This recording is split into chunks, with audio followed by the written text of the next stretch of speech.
Еўрарадыё.фм. Всем прывітанне, мы ў жывым эфіры Еўрарадыё, гэта стартапніца, праграма пра інавацыйныя беларускія бізнесы. У нашай студыі, як заўжды, Юлія, няхай прывітанне. Юлія. Привет. Сёння мы будзем размаўляць пра юрыдычны бок справы, так бы мовіць, і наша госця гэта Дар'я Жук з Кобальт, кіруючы партнёр Кобальт. Прывітанне, Дар'я. Привет. Ну што ж, пытанняў да юрыстаў, да юрысткі, як заўжды, вельмі шмат. Пачнем з самага банальнага. Чалавек сядзіць у гаражы, яму прыходзіць геніяльная ідэя, і ён вырашае, што трэба рабіць стартап. Калі і з якімі пытаннямі яму трэба звярнуцца да юрыста? Вось кошт яго праекта зараз роўны нулю, умоўна кажучы, і ёсць геніяльная ідэя. Паш, ну я скажу как юрист, да, что чем раньше, тем лучше, поскольку все те вопросы, которые потом приходится исправлять при сделке или при привлечении сторонних инвестиций, еще не в капитал, а просто в оборотный капитал, все эти вопросы можно решить на старте. Они касаются, конечно, взаимоотношений внутри команды, фаундеров, как они структурируют свои отношения, партнерские, собственности. Дальше это, конечно, трудовые отношения, то есть как выстроена команда, какие там юридические тонкости и насколько все правильно оформлено. Чистота интеллектуальной собственности, это тоже связано с первыми двумя вопросами. Ну и, конечно, вот сама идея, да, очень многие спрашивают, как я могу защитить свою идею? Ну, как бы идея как объект интеллектуальной собственности не существует, да, то есть здесь тоже нужно очень четко думать и, общаясь с рынком, привлекая инвесторов, раскрывая свои идеи, как же их защитить, чтобы не попасть вот и на мошеннические схемы, когда... А были какие-то вот конкретные кейсы, когда ты сталкивалась с тем, что стартапы об этом не задумались и потом поплатились? Ну, да, конечно, то есть это происходит... допустим, на белорусском рынке. Что вот обсуждаете вы в кулуарах? Мы, конечно, обсуждаем, скажем так, обещания, которые все друг другу дают на старте, но которые никак не оформлены. И вот потом, когда... Или наоборот, оформлены, но не так, как было на самом деле. То есть, например, берут какие-нибудь стандартные уставы, их не адаптируют, не задумываются о том, у кого какая доля, или все там друзья, у всех там 50/50, или 25/25/25/25. Дальше эта ситуация, ну, такого, как мы называем, тупика или дедлока, когда ни у кого нет решающего голоса, и очень сложно принять решение, когда нет консенсуса внутри команды. Вот. Обсуждаем, конечно, неправильно оформленные объекты интеллектуальной собственности, то есть когда разрабатывается там, софт, но не переданы права от авторов на компанию или... дальше, да, то есть вот, ну, это такие стандартные кейсы. І аўтары пасля прэтэндуюць на тое, каб прадаваць яго, напрыклад, нейкім іншым кліентам. Ну, конечно, или в целом там уходит просто с команды в другой стартап, в другую компанию, к другому инвестору и там забирают. Зусім недавно я бачыў у Фейсбуке вельмі бурную дыскусію, там адзін з CEO айтишнай кампаніі пытаўся, ці ёсць у Беларусі якія-небудзь санкцыі супраць іншых, супраць канкурэнтаў, якія пераманьваюць супрацоўнікаў. З юрыдычнага гледзяшча это законно ў Беларусі? Но они ведь подписывают договор о непереманивании, который действует определенное время. Есть такие домовы у Беларуси? Конечно. Ну, в ПВТ, в режиме ПВТ, да. Это вот то, что как раз вторая редакция декрета дала такие возможности. Но я хочу сказать, что на самом деле, если мы глобально посмотрим, то это не такой уж и сейчас как бы тренд. Сейчас наоборот, все обсуждают о том, что это как раз-таки нарушает там, как бы это ни звучало пафосно, конституционные права там, на труд, на занятость. Соответственно, вот эти там non-compete и non-solicitation, как они в английском называются, ну, это уже не такой уж тренд. Мы вот как бы к нему пришли. Да, конечно, ты можешь заключить такой договор, прописать там какой-то штраф за это, или, конечно, ограничить кого-то в работе на конкурирующий бизнес или команду, ты должен ему за это хорошо заплатить. Это, как правило, платится определенная компенсация, после чего человек там может отдыхать, да, и не работать на конкурента. Но сейчас вот один из последних трендов называется так называемый garden leave, да, то есть это как бы отпуск в саду, когда формально он у тебя трудоустроен как сотрудник, вот, но уже на работу не ходит. То есть ты таким образом как бы... Да. Компенсация. Ну, sabbatical это больше, когда ты устал, и вот как бы ты не заявляешь о том, что я ухожу, ты как бы перезагружаешься, да. Ну, Что-то вроде. Отпочинок за А свой garden leave, это я уже точно знаю, что я как бы уйду, но я еще формально трудоустроен в компании, никаких иных там юридических шагов по трудоустройству кого-то я не могу делать. А вот такой вопрос. В принципе, ты в общих чертах очертила о том, о чем стартап должен вот позаботиться на самом старте. Я, до рэчы, пачуў 3, можна артыкуляваць гэта 3 блокі пытанняў. Да? Першае, гэта долі паміж фаундерамі і іх узаемаадносін. Да. Другое, гэта працоўнае заканадаўства. То бок, калі адзін дырэктар, а адзін там не дырэктар, відаць, яны адзін аднаго наймаюць на працу, да, і пашыраюць. Да, часто бывает, что они вообще не оформлены. Вот ребята приходят, говорят, мы фаундеры, у нас работают классные программисты, они сейчас делают мне продукт. Как они работают?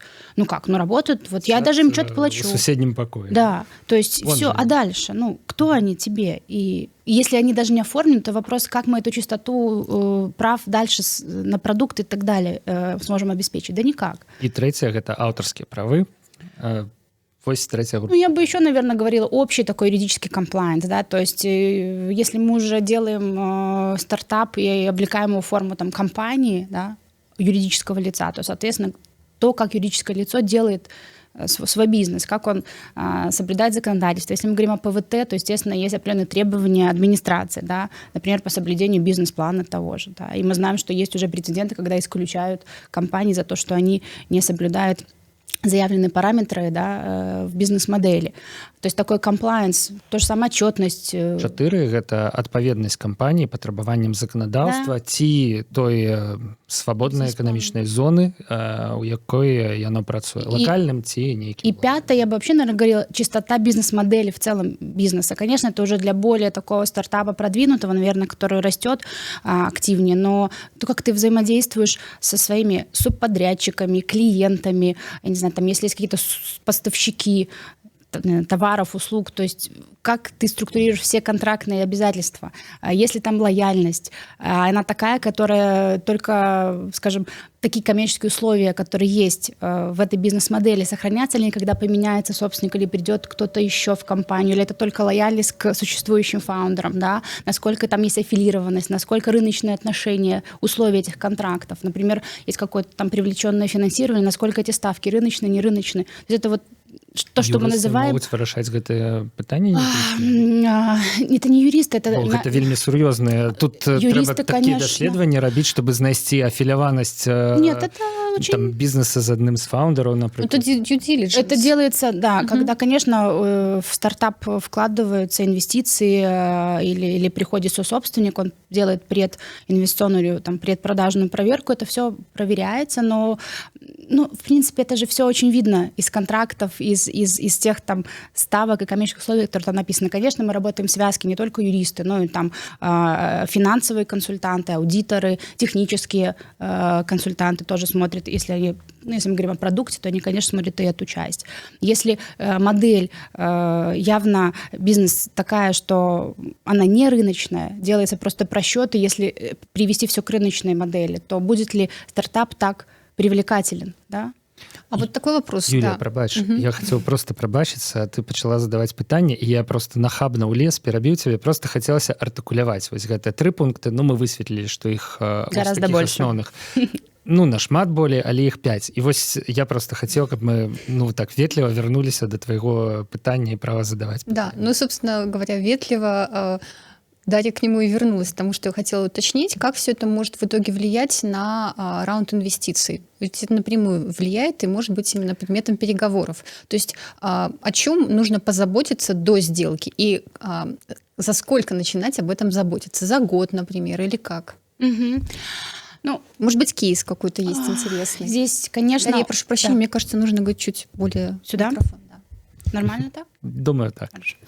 Я думаю, что здесь все очень-очень индивидуально, зависит, конечно, от стадии зрелости стартапа.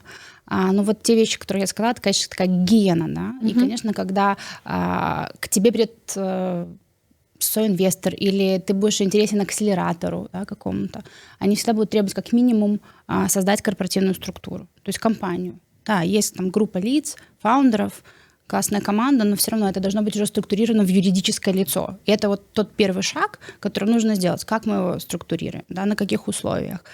И не все готовы даже на это. Потому что юридическое лицо – это уже определенные затраты по управлению этой компании, да, и временные, и денежные. И это уже как бы ощущение того, что, ну, это уже серьезнее, чем мы просто, как ты, Паша, сказал, там, в гараже, да, что-то придумали. Соответственно, все зависит от зрелости. Если мы говорим о зрелых командах, стартапах, которые там привлекают инвестиции уже на стадии роста, то, конечно, они очень правильно все структурированы, да? То есть они все имеют правильные корпоративные документы, правильные трудовые контракты, оформлены объекты индустриальной собственности, они правильно делают там свой маркетинговый анализ, да? То есть инвесторы же не только это смотрят, но смотрят потом много чего другого, да? Вот, и... Вось мяне, дарэчы, заўжды цікавіла пытанне адказнасці юрыстаў не толькі ў сферы стартапаў, але і ў розных іншых сферах. Часто даводзіцца чытаць, што нейкі чыноўнік, да, вось зараз не юрыст, а просто чыноўнік з якога-небудзь выканкама, да яго бізнес пайшоў, ён сказаў, ну, Делай можна так, рабі так, да, пасля раз і нельга было так рабіць, да, бізнесу штрафы, там, я не ведаю, нават, можа, і горш што-небудзь, а чыноўнік такі, ну, вот так вот атрымалася, да, а вось калі юрыст што-небудзь, я не ведаю, пераблытае, ну, розныя ж ёсць юрысты. Это очень хороший Не вопрос. все працуюць у Кобальце, да? Ну, спасибо. Это очень классный вопрос. На самом деле он связан, он более широкий. Это вообще сфера профессионального консалтинга, я бы так ее назвала, да, и она у нас, конечно, очень молодая, как и любой бизнес. Нашему бизнесу, 30 лет, да, это мы сейчас все имеем бизнес первого поколения, да, после развала Советского Союза. Мы видим этих собственников, которые уже многие из них устали, хотели бы, наверное, отдохнуть, но вот эта еще смена поколения, она еще не произошла. Ну и есть, конечно, вот это второе движение молодых ребят, стартаперов в том числе. Соответственно, и также и профессиональный консалтинг, он очень молодой, и здесь этики профессиональной, к сожалению, она только структурируются. И, конечно, если мы говорим о таких глобальных компаниях, там, как Big Four, да, то есть аудиторские большие мировые компании, наши, которые мы тоже являемся международной компанией, да, конечно, мы эти стандарты держим более высоко, да, мы отвечаем за то, что мы делаем, у нас есть внутри проверка качества, да, разные правила, как можно обеспечить такой совет клиенту, да, или такую услугу, такую рекомендацию, которая будет, как минимум, просмотрена юристом с более высокой квалификацией. Я так разумею, что гэтыя правила не вы сами формулировали для себя, а есть некие юридичные... Это лучшие практики, скажем так, это лучшие практики такого консалтингового бизнеса, то есть то, как у тебя внутри все построено, а во-вторых, конечно, есть элементарно страхование профессиональной ответственности. Да, и наши страховые компании, рынок, он, конечно, не так развит, но тем не менее есть и такие инструменты. Бок можно подстраховаться на выпадок юридичной помылки. И тогда страховая будет возмещать какой-то ущерб, который там клиент потенциально может понести или понесет. Можна паглядзець, якія ў юрыдычнай кампаніі ёсць стандарты прафесійныя, этычныя і так далее. Они больше будут артикулированы, нигде там особо не есть. Там у адвокатов есть там свой какие-то правила этики. У нас, у бизнес-лоеров, таких вот прям написанных есть правила Минюста. Это все очень формально. Здесь больше, конечно, это вопрос такой субъективного, да, я бы сказала, даже отношения с клиентом. И, конечно, ошибки случаются, это нормально. Их нормально делать, и мы можем ошибаться, поскольку, я не хочу быть банальной, но наше законодательство очень быстро меняется. До сих пор есть разная его трактовка. Але такой формальной отказности все ж таки не прописано. Она в договоре будет. Это такая же договорная ответственность, как и в любом другом договоре на услуги. Дар'я, Юлія, вельмі цікавая размова, на мою думку, і мы не задалі, мне здаецца, і пакуль што і траціны пытанняў, якія хацелі задаць. Але нам зараз час перарвацца на выпуск навінаў. Сябры, нашыя слухачы і гледачы, літаральна праз 2 хвіліны мы вернемся ў студыю Еўрарадыё і працягнем стартапніцу. Не пераключайцеся.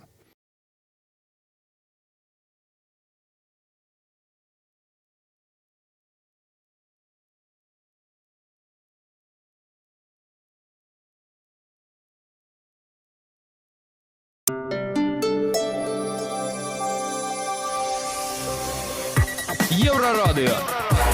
Навіны наша справа.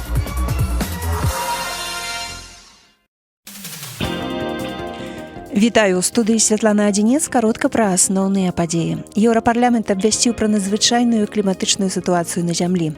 Аўтары дакумента заклікаюць Еўракамісію прыняць адпаведныя меры і складаюць на дзяржавы і чальцы больш актыўную ролю у барацьбе з кліматычнымі зменамі. Стаіць задача абмежаваць глябальнае пацяпленне да ўзроўню 1,5 градусаў па Цельсіі, гаворыцца ў паведамленні. Еўракамісія абяцала выпрацаваць стратэгію на працягу свайго бліжэйшага мандата. У тэнісісткі Арыны Сабаленка памёр бацька на 45-м годзе жыцця.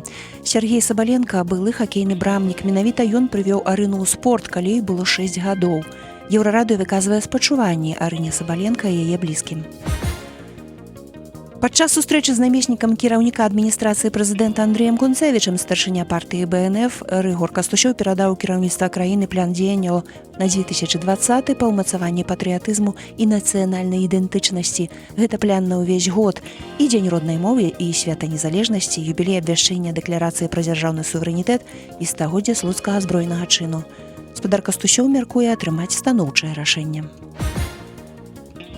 Сіноптыкі абвясцілі на суботу аранжавы ўзровень небяспекі з-за галалёдзіцы. Днём 30 лістапада на большай частцы тэрыторыі рэспублікі па дарогах чакаецца галалёдзіца.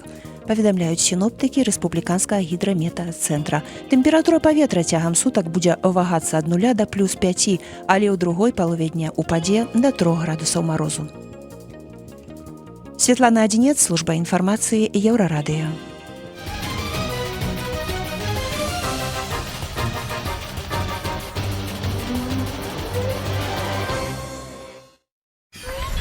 Еўрарадыё.фм.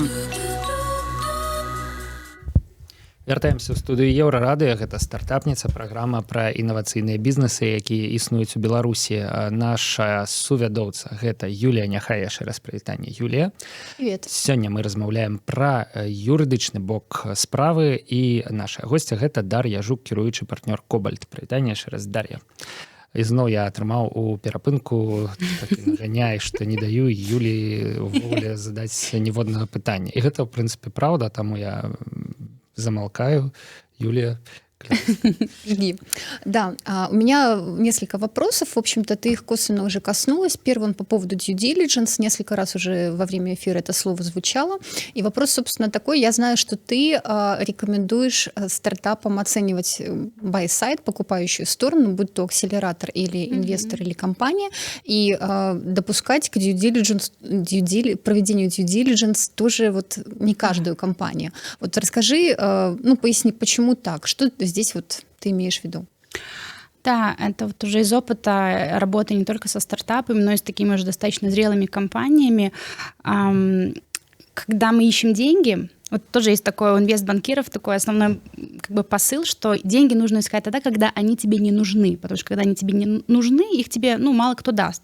Но про стартапы говорят, что фаундеры должны постоянно искать деньги. Вот, да, то есть и это не зависит от того, что мы там в каких-то убытках или еще что-то, это такой перманентный процесс. Поэтому, когда я нахожусь в поиске, и вот тут вдруг кто-то так раз и откликается на предложение, конечно, очень много эмоций, эйфории, и я готов вот прям подписать с ними хоть завтра, да, соглашение или документы о раскрытии информации обо мне. Но мы должны понимать, что любая проверка юридическая, финансовая, техническая и так далее, это, фактически ты обнажаешь свой бизнес и свой инсайт. И это очень серьезно. И это нужно делать с достаточно проверенными, контрагентами, да, назовем их так. То есть теми потенциальными байерами или инвесторами, в которых я тоже мало-мальски уверен. Но они ведь тоже подписывают NDA. Они подписывают NDA, но это тоже не панацея от всех бед. Потому что NDA, что такое NDA? Давайте тоже так уже юридически, да, я вас совсем не напугаю, но опущу на землю. Подписаю NDA, но все равно это мое добровольное, пусть даже оформлено документально, мое добровольное обязательство соблюдать конфиденциальную информацию, ее не разглашать, не использовать в моих целях или так далее, в иных целях, кроме как в отношении этой сделки и так далее. Но если я это сделал, есть какая-то ответственность, штраф предусмотрен в этом соглашении. Если я это уже сделал, то есть за мной будут гоняться через суд и так далее, взыскивать этот штраф, но эффект от этого, он уже гораздо более серьезный, да, чем просто из кого-то я взыщу штраф, да, или обижу его через суд, не использовать я не знаю, эту идею программу и так далее. То есть здесь, последствия для бизнеса гораздо более серьезные, чем просто компенсация какого-то штрафа и убытков. Поэтому раскрывать себя, пускать кого-то в свою так называемую дата-рум — это очень серьезный шаг. Нужно делать бэкграунд-чек, конечно же, тех байеров, которые к тебе приходят. Я бы не стеснялась никогда просить, если, конечно, это не какой-то там топовый акселератор, там, американский, европейский, или действительно инвесторы там, или есть же и фонды, и венчурные у нас, да, в Беларуси и за рубежом есть действительно известные на рынке с хорошей репутацией, с хорошим трек-рекордом проектов, экзитами и так далее. Если это только не такие истории, тогда, конечно, я бы не стеснялась просить, не знаю, гарантийные письма о том, что ты действительно готов, у тебя есть возможность привлечь столько денег, которые ты мне обещаешь. Покажи мне твои там предыдущие проекты, экзиты, в кого ты еще вкладываешь. Слушай, тем не менее, вот заходишь на сайт инвестиционного фонда, видны портфельные компании, там, ТИМ, какой-то хороший борд и прочее. Почему я должна усомниться в том, что ребята с ними что-то не так? В таком случае это уже очень хороший, конечно, зазор для вот этого доверия, да. Но все равно спросить, какая ваша... пример. Какая ваша? Пример здесь, на рынке, по названию компании или... Можно без названия компании, но вот пример, когда в due diligence пустили кого-то не того. Складно мне без назву. Нет, у меня вот буквально в этом году, но это было, конечно, не в тех-сфере, это было в ритейле, достаточно таком, назовем его региональным, да, то есть было несколько ритейл точек у компании в разных регионах, и сделка в итоге не сложилась, поскольку, байер оказался, не, скажем так, не в состоянии, как оказалось, да, пойти на все эти финансовые условия, которые изначально были выдвинуты со стороны продавца, потому что часто сделка начинается ведь со стороны продавца, когда он делает какой-то тизер о себе и ищет байеров. То есть... была згода нейкая на эту сделку, але не было... То есть он знал цену, он знал условия, да, и так далее. Но как в конце оказалось, что у него нет этих финансовых возможностей, и более того, у него настолько закредитованы компании и так далее, он не может даже ничего привлечь. А он все думал, что раз тот продается, значит, он прям в таком тяжелом состоянии, что его тоже никто не купит. А собственники сказали, так нет, значит нет, так мы лучше подождем там до лучших времен или еще что-то, чем продаться там ниже справедливой цены, как они. Ведь в любой сделке, вот в любом таком, даже, наверное, раунде инвестиций всегда вот эта ценность компании, да, даже не цена сделки, а ценность. Вот в этом весь спор. И вот то, о чем мы говорили в первой части нашей, до новостей, то есть как эту ценность повысить. И, конечно, твое внутреннее корпоративное управление, и твоя чистота, и продукта, и отношения внутри команды, это очень влияет на вот эту привлекательность и ценность. Гроши, потраченные на юристов, гэта наўпроставы рост каштоўнасці твоей компании. Даже не на юристов, а я бы сказала, это где-то поменять свое сознание. То есть фаундерам очень важно поменять свое сознание и понять, что эти вопросы, они также важны. Что классное корпоуправление, как ты говоришь, вот борды, да, ведь во всех, если мы посмотрим, все инвестиционные фонды или акселераторы, они все часто приходят и очень много работают с командой, да, формируют совет наблюдательный, туда либо сами приходят через своих менторов, через адвайзеров, либо каких-то независимых членов туда и пытаются назначить. Для чего? Чтобы вот это была более широкая картина, чтобы принимались более правильные решения. На самом деле, это очень интересный процесс. И здесь нужно менять вот свое отношение к этому. Нашим фаундерам, что это не потраченные деньги впустую, или это на самом деле, или не потраченное время, что я там буду выдумывать, какое-то там корпоративное управление или какими-то документами заморачиваться. Это нужно сделать. Рано или поздно ты это сделаешь. Просто весь вопрос, сколько ты на этом потеряешь потом. У меня еще такой вопрос. Вот тоже мы затрагивали несколько раз декрет номер 8, который был принят уже без малого, подписан несколько лет назад без малого. 2. И да. Несколько, 2. Да, и вопрос у меня по поводу правоприменительной практики, насколько она уже сложилась. То есть я вот как иногда общаюсь с юристами, и в кулуарах они говорят о том, что на самом деле им по-прежнему приходится изобретать какие-то костыльные конструкции. Более того, в кулуарах обсуждают криптобиржи, которые вот пытались выйти на белорусский рынок, но в итоге получилось только у одной. Вот, то есть расскажи нам немножко об этом. Я, наверное, может, даже какую-то ложку дегтя в это все привнесу.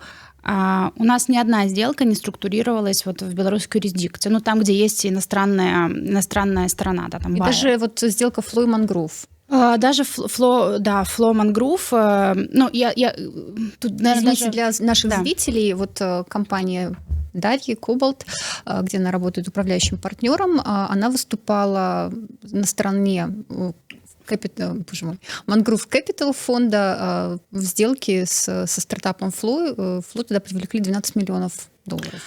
Ну, как Ого, раз-таки это неплохо даже для США. Да, как раз-таки Flow это тот пример, когда, ну, я бы сказала, там было все идеально внутри, да, то есть когда мы пришли с дьюдилом, ну, все было настолько чисто, прозрачно, правильно, и, ну, сделка структурировалась в Америке, поскольку Flow Health это компания, которая имеет всю интеллектуальную собственность, она... Ну, наверное, в компании такого уровня по-другому бы Ну, не это могло изначально, бы быть. я думаю, это была стратегия фаундеров, да, то есть и они понимали, что это глобальная история, это глобальный рынок, это глобальный продукт, причем продукт, который меняет отношение не только к такому эпу, да, как женский календарь, а вообще к женскому здоровью как таковому. Вот вчера тоже была на публичных слушаниях социально ответственных компаний, выступала пиар-менеджер Flow, и она очень интересные вещи рассказывала. Насколько они меняют вообще подход к женскому здоровью во всем мире. Это очень классная цель. Конечно, реализовать ее, ну, я думаю, ребята еще до декрета это все планировали, но реализовать ее локально, ну, нет, как бы не имеет смысла. Здесь нужно как бы act local, think global и наоборот. Ну, вот. да. Но у нас, к сожалению, вот, ну, ни одна сделка не структурируется в Беларуси. Может быть, потому что мы работаем в основном с иностранными как бы байерами, да, их представляем, и даже вот последний сейчас мы сделку ведем, она еще в процессе, она еще даже не подписана, айтишная компания, она давно очень на рынке, с 90-х годов. Вот, и ее интеллектуальная собственность находится в Германии, они так тоже структурировались, да, что здесь есть просто R&D-центр, но все есть в Германии, и будет покупаться та немецкая компания, да. Я пакуль што зразумеў з адказа, што ніводная сделка не структурировалася ў Беларусі не таму, што дэкрэт дрэнны, а просто таму, што беларускія кампаніі яны ад пачатку былі падрыхтаваныя, рыхтаваліся да таго, што гэтыя сделкі трэба будзе Кстати, структураваць Rocket Data. недзе далёка. Rocket Data, сделка в конце прошлого года, когда RBF Ventures, частные инвесторы, бизнес-ангелы. И вот юристы говорили, что это как раз-таки первая сделка, когда вот деньги их Так то же самое, как сжигают легально. Да, даже как и АИМЭТа, да, вот Google купил, тоже ребята купили компанию ПВТ белорусскую. Но я хочу на это посмотреть даже не то, что с точки зрения плохой декрет, либо хороший. Здесь всегда есть момент репутации юрисдикции. Вот я тоже была в среду на большой финтех-конференции вообще региона. Но если вы слышали немножко, что финтех — это тоже такая одна из сфер, где очень много стартапов, юникорнов и так далее. И все со сцены говорили об одном. Потому что, ну вот, Вильнюс ее хостил, в Вильнюсе очень, и вообще Литва очень сильно шагнула вперед вообще всех европейских стран в финтех как бы индустрии, они очень много выдали лицензий на электронные payment agents и так далее. То есть у нее очень интересная экосистема складывается. Но есть такие кейсы, как АБЛВ банк в Риге, да, которого сейчас признали виновным там, в нарушении анти-money laundering правил. Есть претензии к Даньскому банку в Эстонии, который тоже обвинен в этом. И вот говорят, здорово, ребят, вы создали классную как бы экосистему, но, извините, такие кейсы из Прибалтики вот этому мировому сообществу не дают полной уверенности в вашей юрисдикции, так и здесь. Я очень люблю нашу страну, и на самом деле такой патриот, очень много делаю промоушена, очень много мы ивентов делаем за границей, да, где мы рассказываем о том, какие здесь возможности есть инвестиционные, но пока вот этот имидж, репутацию все-таки мы не повысим, я думаю, что, наверное, все больше будем иметь сделок, происходящих, да, то есть в других юрисдикциях. Но опять же, Паш, ты в чем-то прав, что вот эти компании, о которых мы говорим, они где-то изначально были готовы к этому глобальному, да, к глобальной холдинговой структуре, да, внутри себя. Но это совершенно другие затраты, как ты понимаешь, и временные, и денежные. То есть если мы говорим о локальных историях, я верю в них тоже. Но мы вот... Яны яшчэ, можа, проста не выраслі да ўзроўню нейкіх сделак з міжнароднымі партнёрамі, да, тыя, хто недавно прыйшлі Знаешь, здесь тоже есть и местные очень здоровские инвесторы. Здесь, мне кажется, тоже вполне можно найти финансирование. Денег свободные есть. Даже вот, ну, я не знаю, это же не секрет, что даже ставка евро-либора сейчас она отрицательная. То есть стоимость капитала для банков, для инвестиционных фондов, ну, понимаете, она может быть нулевая сейчас. То есть денег свободных здесь и там их много. Весь вопрос, как бы, куда они притекают, как их взять и привлечь сюда. Поэтому, конечно, декрет, он хорош как эксперимент, как такая песочница, как мы ее называем, да, где действительно можно структурироваться, используя, ну, обычные, я бы сказала, обычные стандартные инструменты сделок, да, то есть это никакого там rocket science в этом нету. Но, конечно, все еще нужно что-то изобретать, да, потому что, ну, хорошо, если у тебя IT, если не IT-стартап, если эта компания не в ПВТ. И что, почему мне нравится декрет 2.0, чем он все-таки? Вот если говорить о положительных моментах правоприменительной практики, то, конечно, мы видим, ну, такой явный бум в, как бы, в допуске компаний с разными видами деятельности. Да, и то, что мы там тоже пару месяцев назад завели, например, компанию инжиниринговую, да, консалтинговую, которая, по сути, занимается проектированием всех классов, и она получила статус резидента ПВТ по BIM-проектированию, да, и сейчас у меня уже таких еще 3 проекта, да, соответственно, ну, это говорит о многом, что, в принципе, вот эта техсоставляющая, она, как мы все и хотим, идет и в другие индустрии бизнеса, да. Вот это, наверное, самый большой плюс декрета 2.0. Да, но с криптой что-то не очень у нас. С криптой не очень. Я думаю, в принципе, первое — это общий тренд, да, что там есть определенная волатильность, да. И сейчас тоже вот последний тренд — это же stablecoins, да, то, что Facebook придумала Libra, да, и выпустила. То есть сейчас уже вообще все уходят в криптовалюты, которые чем-то подтверждены. Ну, это из-за требований SEC. То есть... Абсолютно. Но, да, у нас есть и вторая криптобиржа, да, по-моему, ребята из СНГ ее тоже сделали, да, какие-то бизнесмены из СНГ, я читала про них на DevBuy тоже. Но мы тоже имели одного потенциального очень такого заинтересованного клиента, причем это, он, скажем так, из иностранной юрисдикции, у него было и ICO, он привлек определенные инвестиции, тоже очень хотел здесь сделать криптобиржу. Когда мы выслали ему вот эти требования, которые сейчас есть, да, внутренний compliance криптобиржи, что ты должен сделать накануне даже того, как ты заявишься в ПВТ, но он сказал, что, ну, я не готов, да, то есть этим заниматься я не вижу в этом смысла, потому что, ну, таких требований даже у нас их не было, да. Он из Asia Pacific Region, назовем его так. Соответственно, наверное, вот в этом вся проблема. Первая, в таких жестких требованиях, ну, есть такое тоже мнение в комьюнити, что они писались там под первую криптобиржу, я не знаю, так ли это или нет. Под одну криптобиржу. Под одну так, криптобиржу, но, скажем так, они... В итоге все довольны. В итоге все довольны, но они вот, я думаю, что достаточно жесткие, вот, учитывая, наверное, отношение к этой теме в целом вот, глобально. А насколько Юлія, вот... прабач, зноў я гвалтоўна цябе пераб'ю. Мне здаецца, што нам прыйшоў час выходзіць з радыёэфіра. Калі мы можам выйсці з радыёэфіра і застацца ў эфіры ў сацыяльных сетках, гэта было б выдатна. Можам, да? Тады мы развітваемся зараз са слухачамі Еўрарадыё. Юлія Няхай, Павел Свярдлоў былі ў эфіры, наша госця Дар'я Жук, кіруючы партнёр Кобальт. Пра юрыдычныя тонкасці размаўлялі мы і працягнем размаўляць зараз у соцсетках. Працяг размовы, шаноўныя радыёслухачы, вы можете пабачыць там. Welcome. А теперь, коли ласка, доступная. Спасибо. Ну, у меня 2 вопроса. Мне кажется, вот они достаточно любопытные, и коль у нас появился юрист, у нас не часто бывают юристы, мне хотелось бы их задать. Значит, первый вопрос по поводу сид-фондов. Насколько вот правоприменительная практика, она благоприятствует тому, чтобы к нам пришли иностранные сид-фонды? То есть сейчас наметился позитивный тренд, когда появляются белорусские венчурные фонды, либо инвестиционные компании, либо они по-разному себя называют, да, но тем не менее. И насколько вот наш рынок, он интересен для прихода иностранных сид-фондов? И акселераторов, например. Ну вот опять же, у меня есть такое двоякое мнение, потому что, например, да, прошлый год или там этот год, он очень такой яркий на несколько акселераторов, которые к нам пришли. Тот же Demium, тот же Техминск, да, тоже Ну, он просто поменял свой формат работы, но опять же я не знаю, где он структурирован. А то, что еще там делали ребята... Демиум это бизнес-инкубатор испанский, Да. который открыл здесь офис. Это мы знаем, это Да. наш клиент. Вот то, что делали... DDI? Такой Дмитрий Досов, что они тоже проводили вот Seed этот- Stars? Seed Stars, да. Seed Stars, ну, это был Просто как конкурс здесь.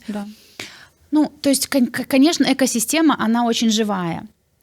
Сказать, что прям законодательство к этому готово, я думаю, что нет, это не законодательство, потому что когда мы, как бы структурировали Демиум, там тоже был большой опросник с множеством вопросов, налоги, трудовые отношения, интеллектуальная собственность, корпоративное законодательство, да, и так далее. То есть сказать, что прям они там как-то сильно, да не сильно мы, конечно, отличаемся от европейских стран, особенно вот налоговая нагрузка, да, особенно если ты смотришь ПВТ, конечно, она очень привлекательна.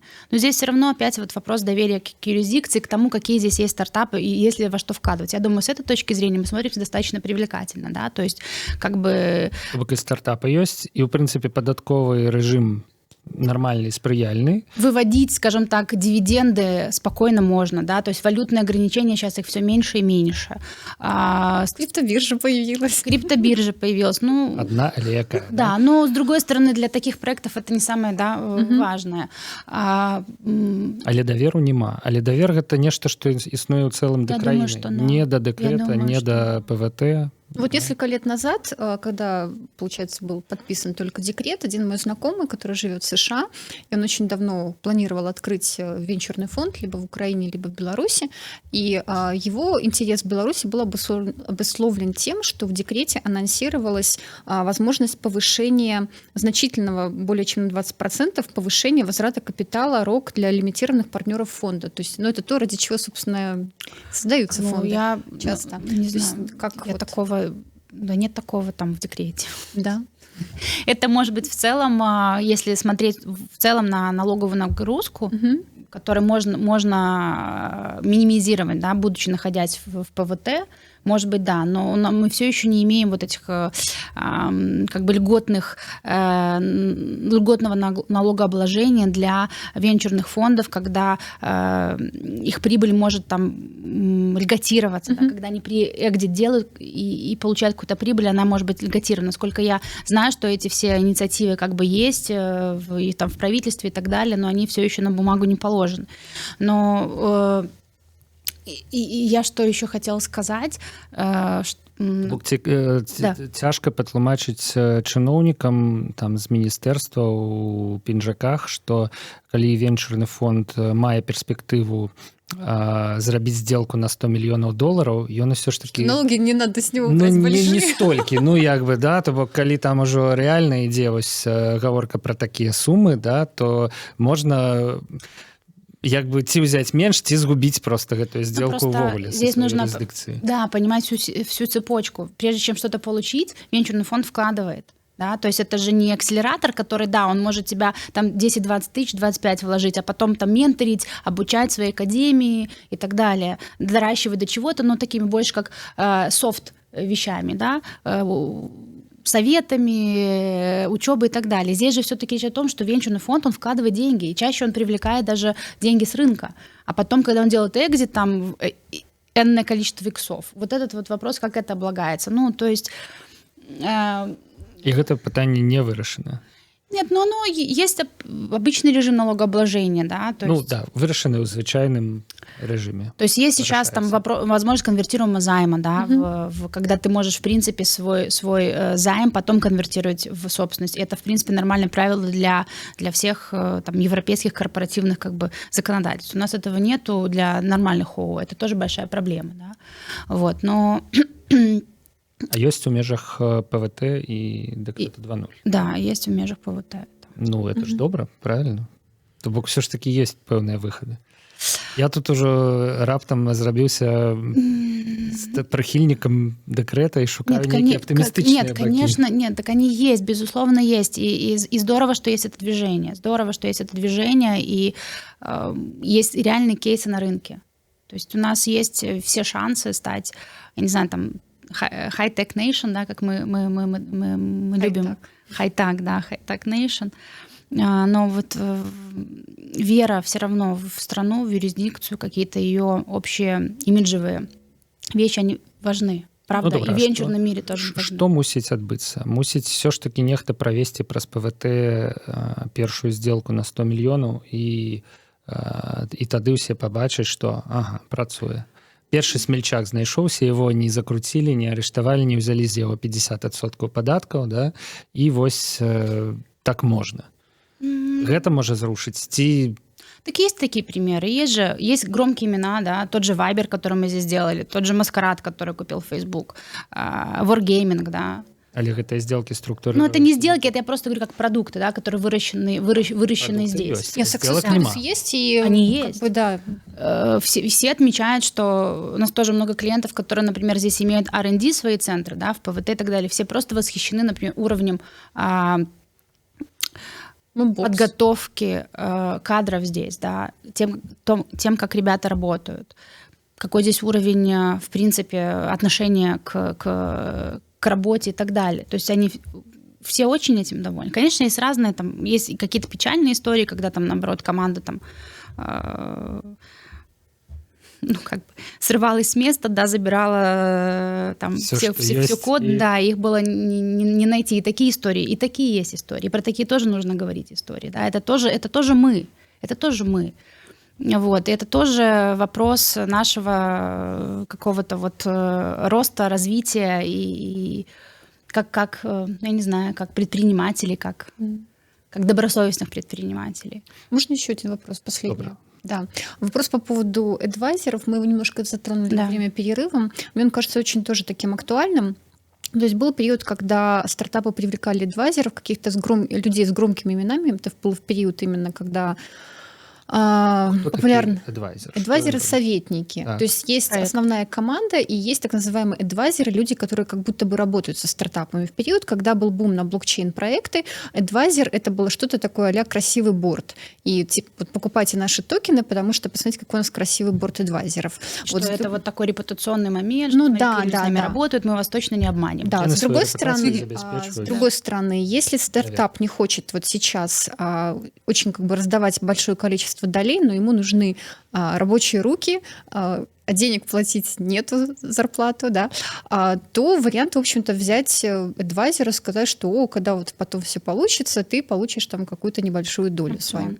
Опцион, это не такі уже адвайзер, это такі працаўнік. Об этом, собственно говоря, вопрос. Вот где заканчивается адвайзер и начинается працаўник и наоборот. То есть как проговаривать условия сотрудничества, если тебе предложили стать целым адвайзером? Это нужно все проговаривать на уровне вашего контракта. Опять же, возвращаемся к оформлению контрактных отношений. Да, в вашем соглашении все. Он должен быть официально как-то зарегистрирован. То есть как это выглядит? Нет, это ваш, гражданско-правовой договор, назовем его так. То есть это контракт, который заключается с адвайзером как с физическим лицом и компанией, которой он будет... У этой домове можно все прописать.